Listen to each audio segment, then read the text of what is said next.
What a privilege to be with you this morning and to share with you this morning. It's an absolute honour. As I prepare and go through it all, I think, you look at the words of Jesus, you look at the word that God has given us, you think, what an honour to be able to prepare this. And today I'm speaking on worship. And worship is something very dear to my heart.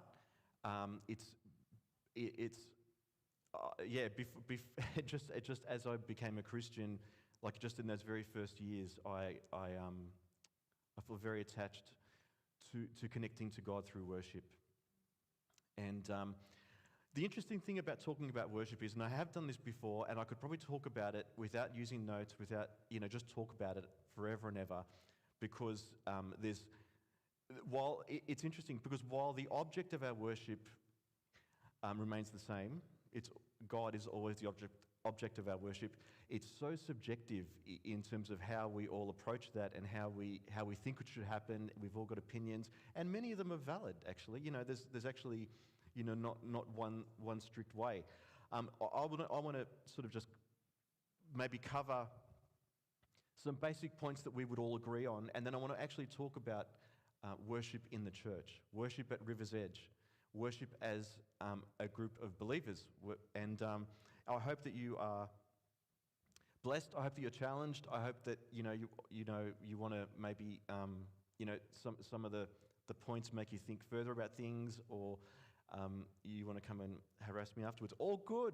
It's all good. It's not all good. No, talk to Luke. That's all right.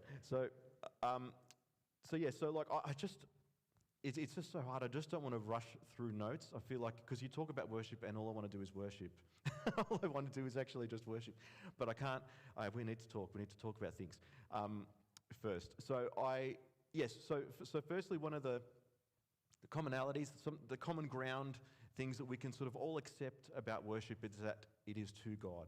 Worship is for God. I thought Bella put it beautifully this morning, that He's the only one that cares about your heart and really cares about your heart.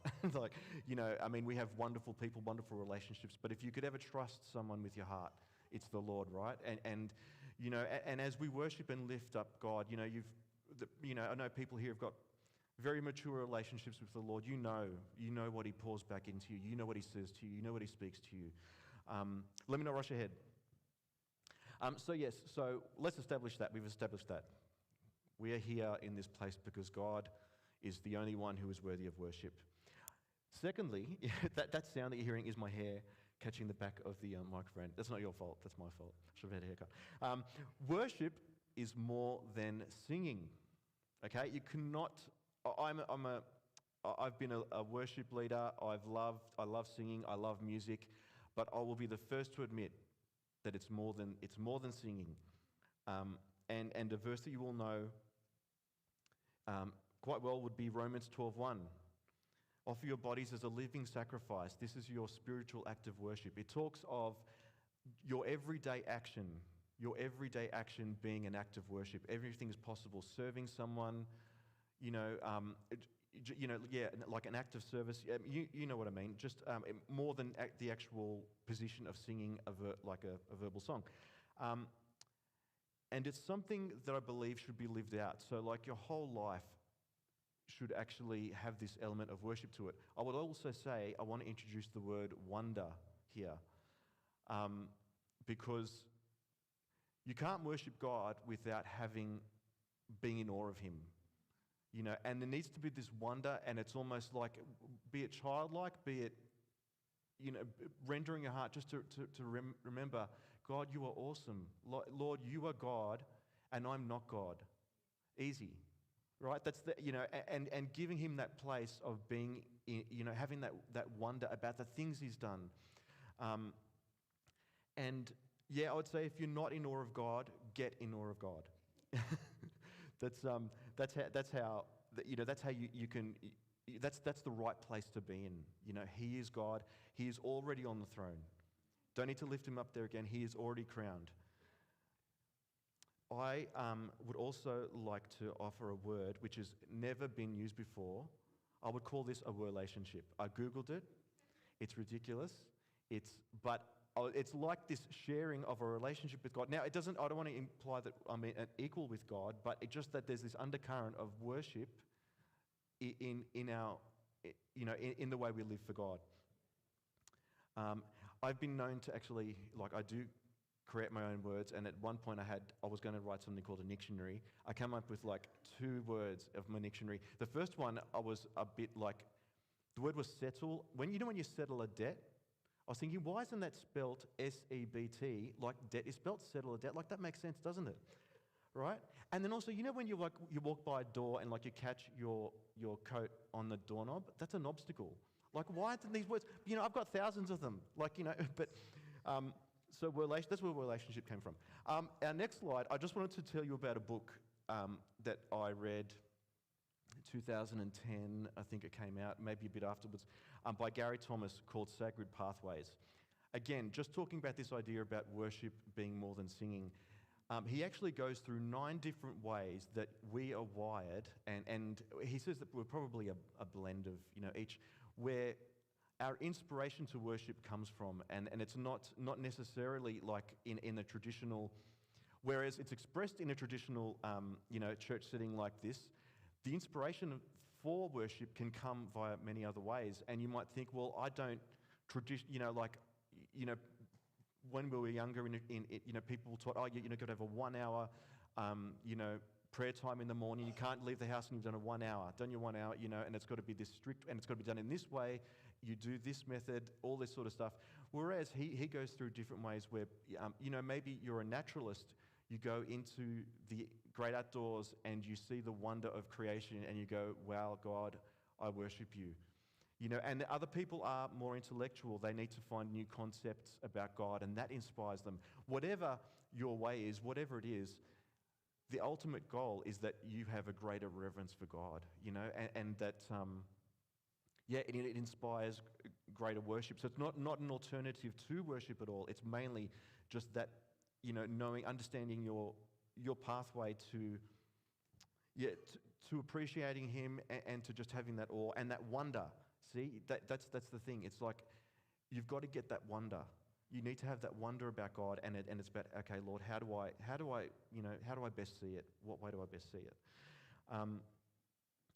The next thing I think we could all agree on is that worship should be meaningful.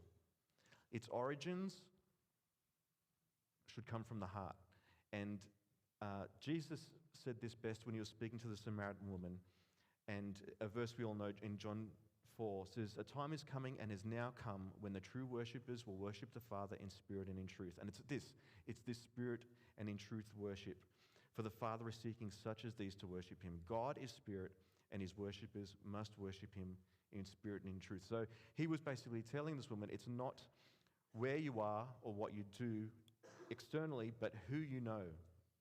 It's who you know and how you come to Him. And how you come to Him is in spirit and in truth. You know who you are worshipping. Now, the next section I'd like to focus on is about expression. So, and this is where, we can, if we can't really talk about it because only I'm talking, but I would say, and I think many of you would agree, that worship needs to be expressed. And it can be expressed in 3 different ways I see. Physically, the Bible talks about physical ways, about verbal ways or vocal ways, expressed vocally, and also emotionally. And I guess emotions are sort of tied in there anyway. So this is one of my favorite verses, and this is when found in Luke 19. And I'll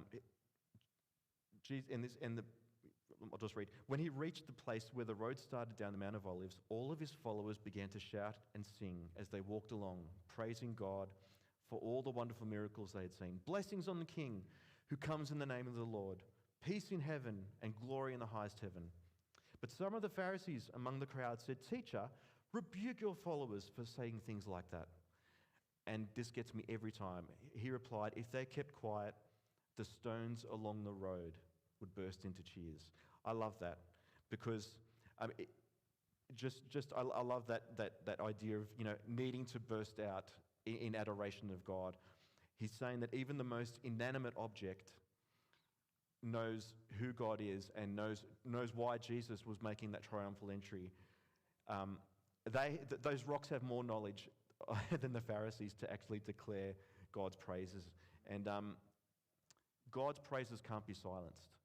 That's why I just think that expression, however it happens, is crucial to giving God worship. Like, we have to voice it. We have to, we can't help it. It's something that draws out of us. The Bible talks about physical expression. So looking at Psalm 47, it says, "Clap your hands, all you people." Okay, and we do that. We understand that. It's a physical, agreeing with the music, and we do it together. We clap our hands, and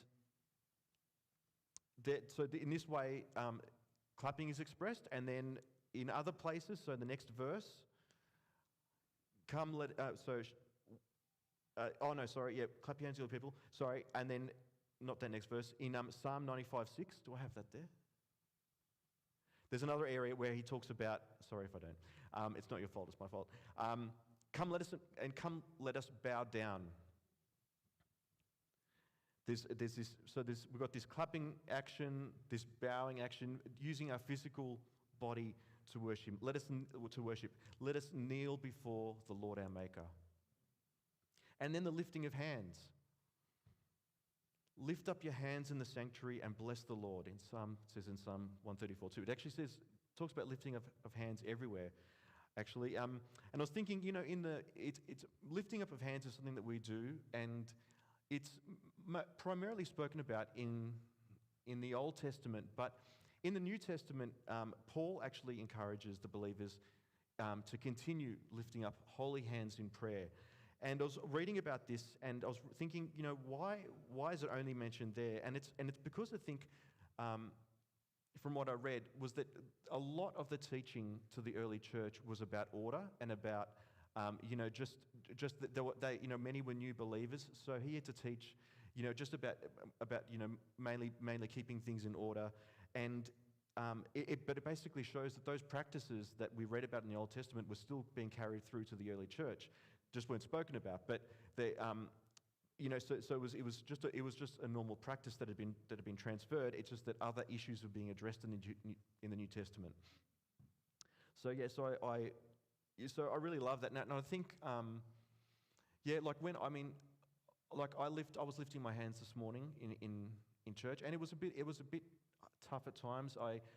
Not tough as in to worship the Lord, but tough because I noticed that Joshua was eating food off the ground like a dog.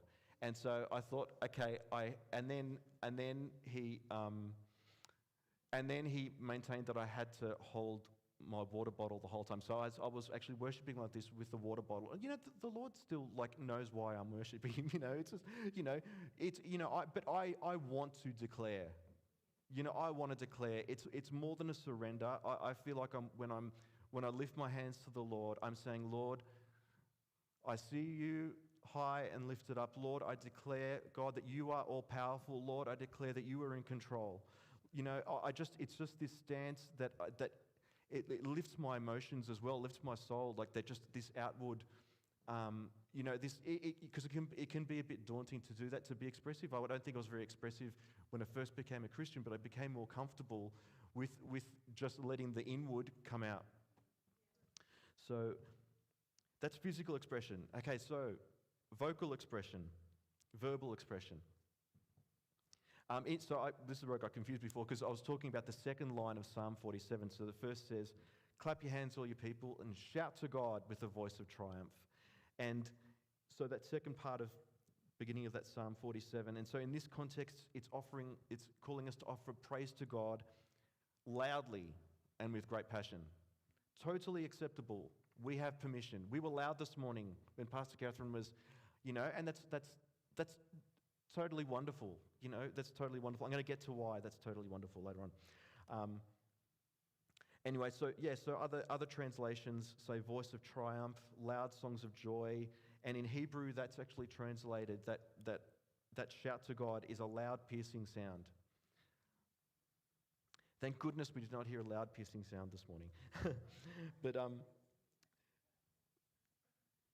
yes, but basically the volume of joy is turned up to the loudest level. And then it's tied in with all this is undoubtedly our emotions. So we don't like to talk about emotions because we don't want it to seem, people don't want to be said, you don't want to be told that you're emotionally driven. It's, you want to be driven by fact. You want to be driven by, like really rational thought. I'm a very emotional person. I'm very sensitive. I was told that from a young age. I was too emotional, too sensitive. But I let God. I let God use it as a weapon, really, because it turned into understanding that my greatest strengths in God were empathy and discernment. And so, what you might think are a weakness or what the world says is a weakness, actually God's going to use for something more powerful and something useful that will bless the body, I hope, one day. And so I wanted to include emotional expression because I think this relates heavily with my story. So I became a Christian at 15, and I came from a very, I give my parents like all honor. They just did the best they could, but it was a very emotionally and spiritually oppressive place. They didn't mean to make it like that. I didn't know it. I had, when I first became a Christian, I remember an elder in the church said to my sister, "You've got to get him out of that house." And I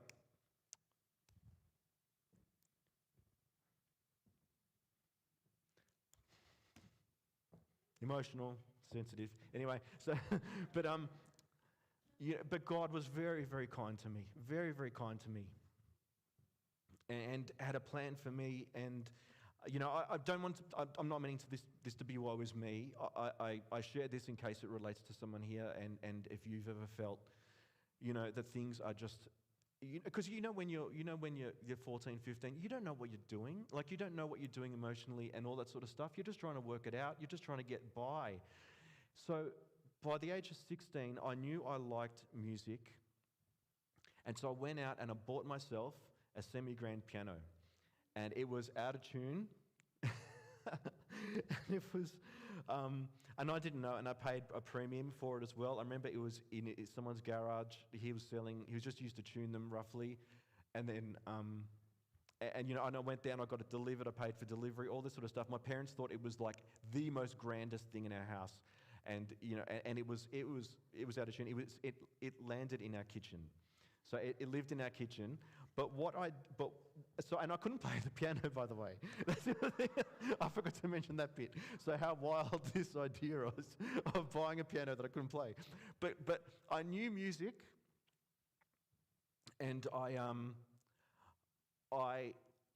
was desperate. I had become a Christian, and I was desperate to connect to God. I knew that God had always been a father because I'd been raised in a different religion, but I knew God as always being Father. But when I gave my life, when I knew about Jesus, and I knew what Jesus has done, and had He torn this barrier down, I knew that I could have connection to a Father. That was just amazing. And music was going to get me there. And so I learned how to play chords, and I just escaped into writing Christian songs. And they were not always like uplifting. They were probably pretty self-centered, probably pretty, woe is me, probably like, how am I going to get out of this? What am I doing here? All this sort of stuff. But I learned to actually, through that process and through maturing, God, I learned to give God glory out of that, because in worship I learnt my place. I learnt that if I gave God all control, then He would set my life in order. That's what set my emotions in order, set everything in order. So I promise I won't talk about mental illness every single time I get up here, but it's almost like I am. Yes. So anyway, yes. So the emotional expression, I feel very. I enjoy it. I love it. I feel very. I think it's a wonderful part of of what we can do together. And so there's some Psalms that of David, I can prove it to you if you want. Out of the depths I cry to you, O Lord. O Lord, hear my voice. Let your ears be attentive to the voice of my pleas for mercy. Then another one in Psalm 61. Hear my cry, O Lord. Listen to my prayer. From the end of the earth I call to you and my heart is faint. Lead me to the rock that is higher than I. How many times has your heart been faint? How many times have you felt so far away? And God is there and he's ready to listen. And, music might be your way of getting yourself there. Or it could be something else. Getting out into nature might be that way that your emotions can reset and find solace in God. So importantly, I would say that I feel that whatever we express outwardly should be because there's a revelation that's happened inwardly. It's because of what God's doing inside. So then, I wanted to just establish all of that, but I wanted to talk about then us worshipping together. Why worship together in church?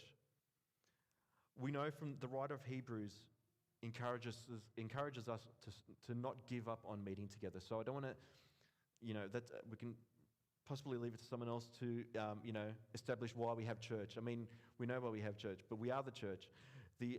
But why we have services and we gather together. But I just wanted to briefly touch on some things. And so the book of Hebrews was written to Jewish Christians who were facing pressure to abandon Christianity and return to Judaism. So the writer is asking them to hold fast. He says, let us consider how we may spur one another on toward love and good deeds, not giving up on meeting together, as some are in the habit of doing, but encouraging one another, and all the more as you see the day approaching. And that encouraging one another, I believe, happens in our worship times. So what do I think happens in our worship times? And when I talk about worship times, I'm talking about that beginning part of our service where we sing songs and we're gathered together to do so. I believe that we build each other up.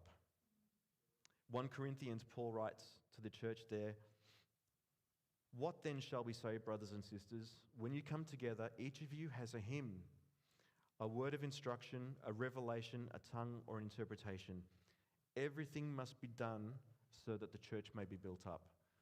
So it's all about, he's wanting to make sure, again, he's talking about order and everything like that, but making sure that everything is edifying to the body, edifying to the believers, that you come here to church and you leave feeling better than you did before.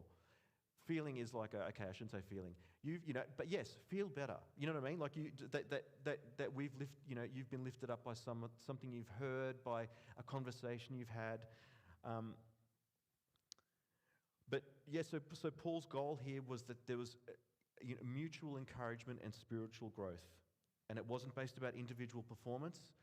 It's about, us encouraging each other. So I think that basically, simply put, that when we rub shoulders together and we're singing songs together in church, I believe that I can encourage you and you can encourage me.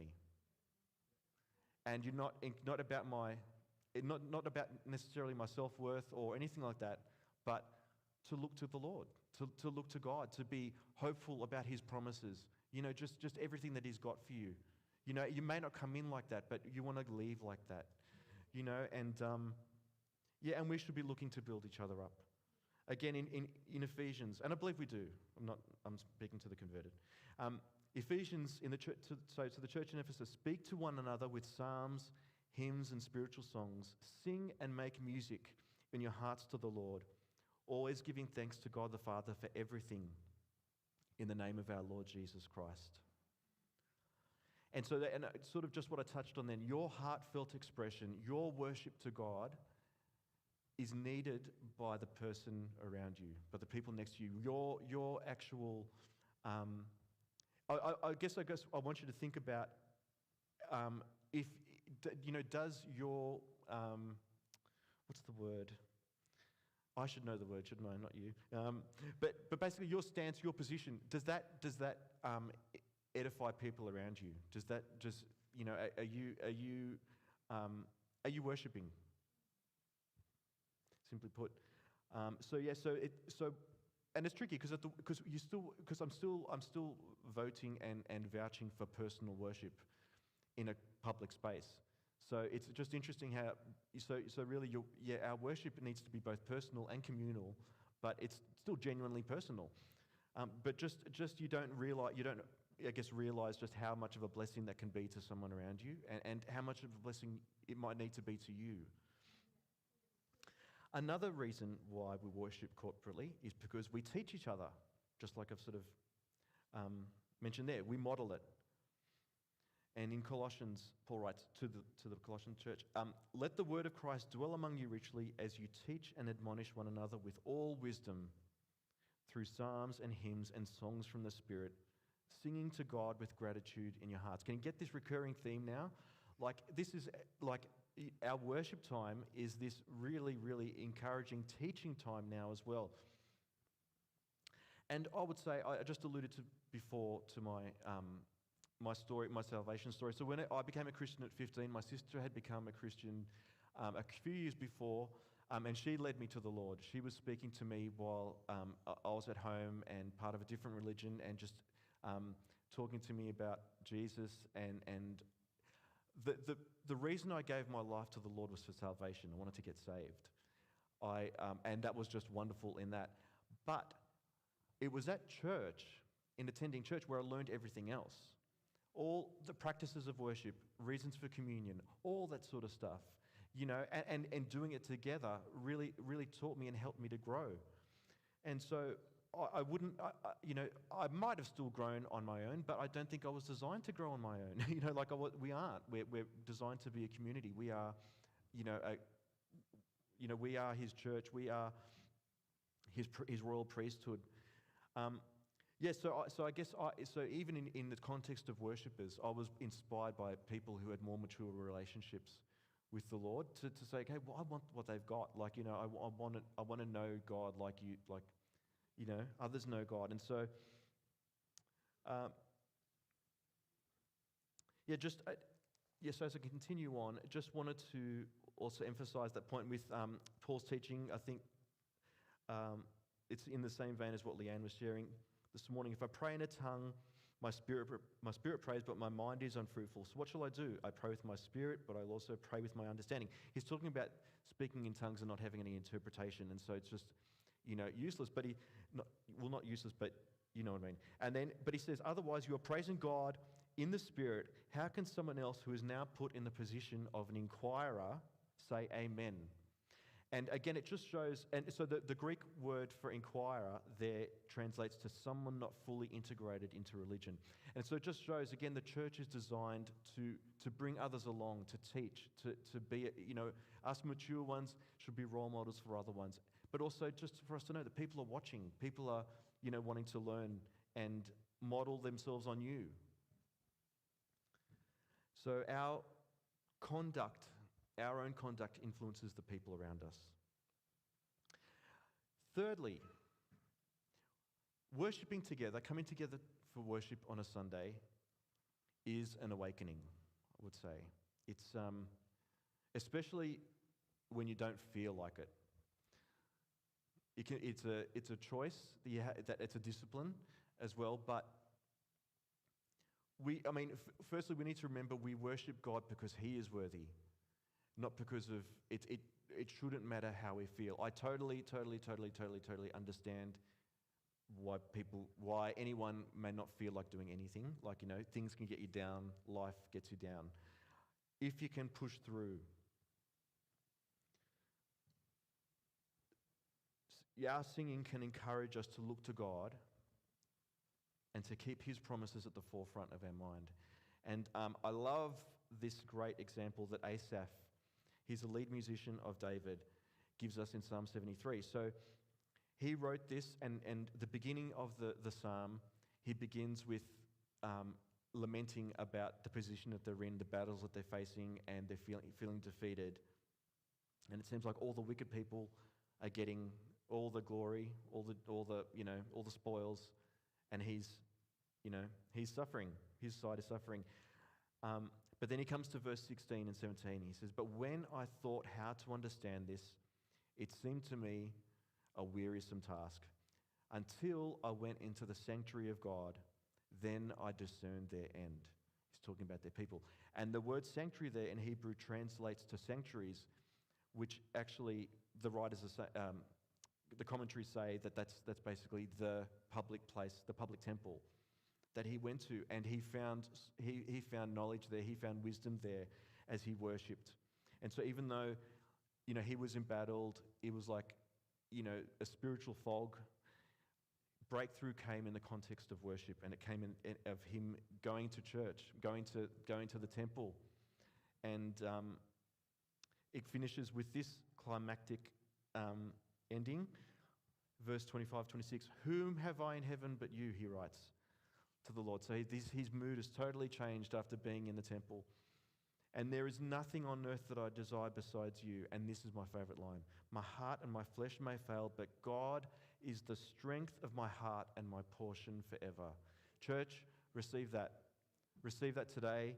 This is why pastors plant churches. This is what we want people to live with this strength, that God is the strength of your heart and your portion forever. Imagine knowing that, and that being at the forefront of your mind, like when you wake up, when you go to sleep. Wow, just to have God is the strength of my heart. Just wow. And so I guess as I shared that, you probably thought of times where you didn't want to come to church as well. You didn't want to come to see people or to do anything. I'm going to ask the team to come up now. Actually, I've come to sort of the close of my talk.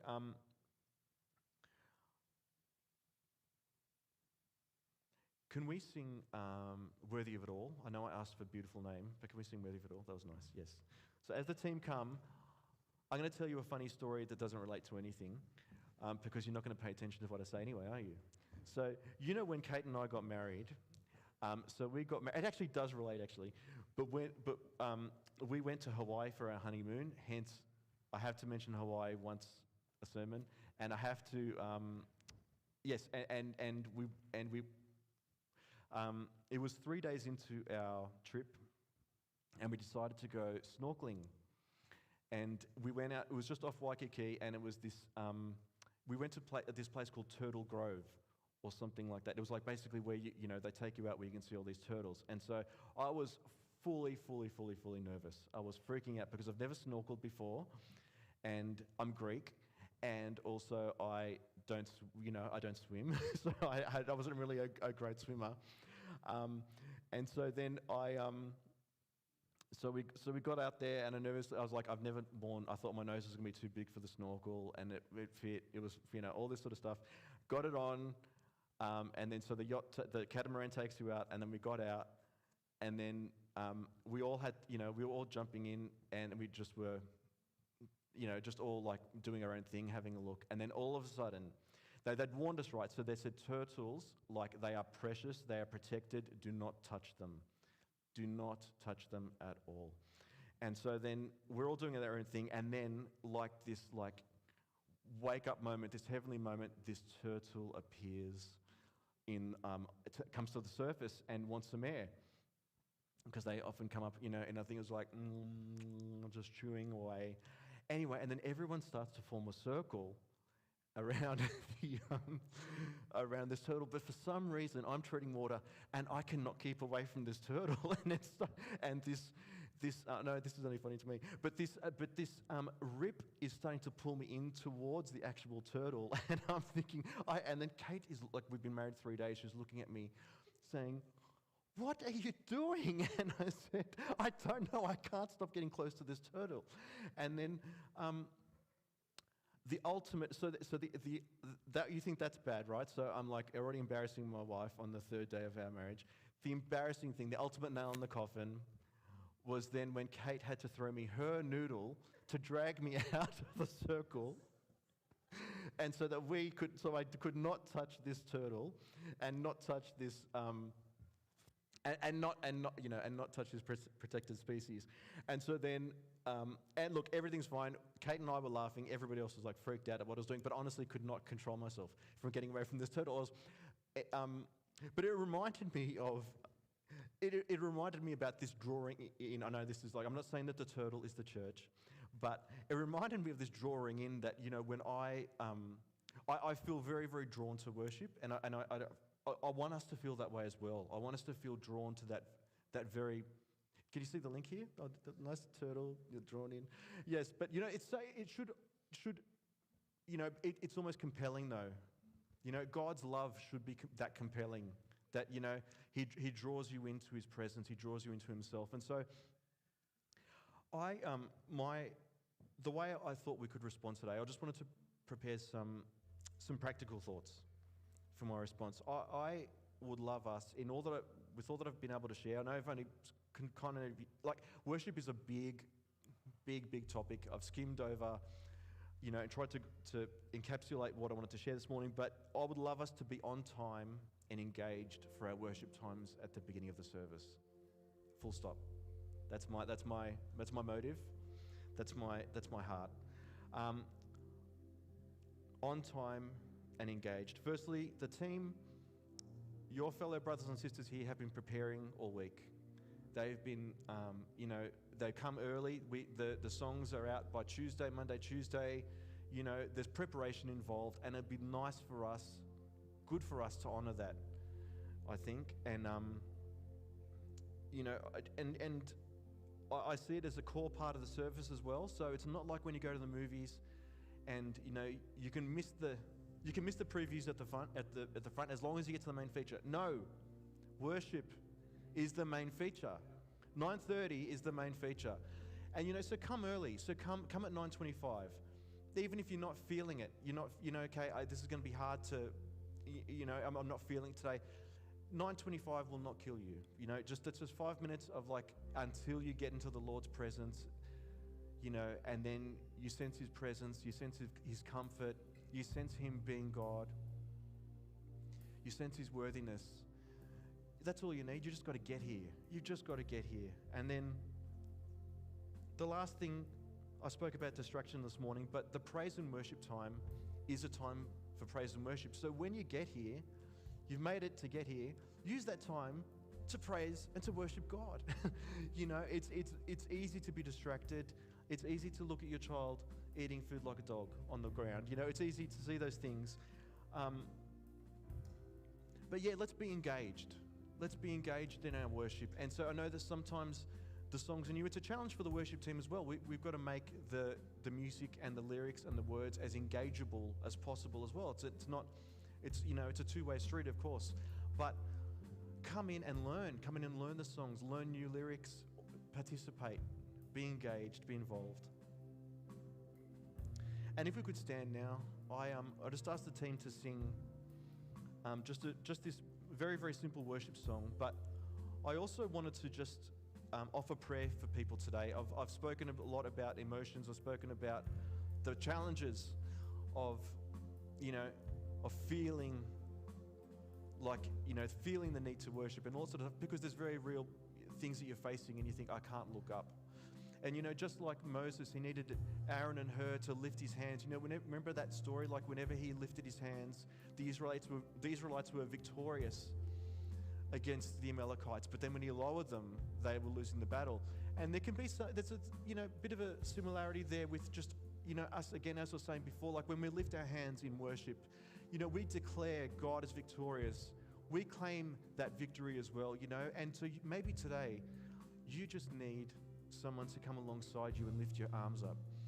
Not physically, but almost. You need to see God again. You need to see him as Lord. You need to see him as in control, all powerful.